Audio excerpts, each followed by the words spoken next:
వేసవిలో ఎండలు పెరుగుతున్నందున బాటసారులకు, సింగరాయకొండ పట్టణవాసులకు, ఆటో డ్రైవర్లు, చిరు వ్యాపారుల దాహార్తిని తీర్చే ఉద్దేశంతో సింగరాయకొండ పోలీసు వారి ఆధ్వర్యంలో సింగరాయకొండ పోలీస్ స్టేషన్ వద్ద ఏర్పాటు చేసిన చలివేంద్రాన్ని ప్రకాశం జిల్లా ఎస్పీ హర్షవర్ధన్ రాజు ప్రారంభించారు.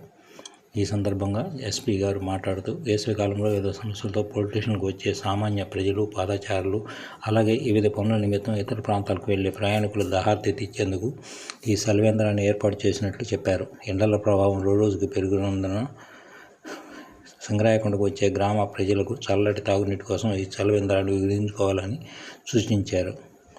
వేసవికాలాన్ని దృష్టిలో ఉంచుకొని సింగరాయకొండ పోలీసులు సేవా దృక్పథంతో చలివేంద్రాన్ని ఏర్పాటు చేయడం అభినందనీయమని, ఇందుకు కృషి చేసిన పోలీసు అధికారులను మరియు సిబ్బందిని జిల్లా ఎస్పీ అభినందించారు. చలివేంద్రం ఏర్పాటు చేయడంపై పరిసర ప్రాంత, పట్టణ ప్రజలు, చిరు వ్యాపారులు, కూలీలు సంతోషం వ్యక్తం చేశారు. ఈ కార్యక్రమంలో Ongole DSP R. Srinivasarao, Singarayakonda CI Ajarathaiah, SI Mahendra మరియు పోలీసు సిబ్బంది పాల్గొన్నారు.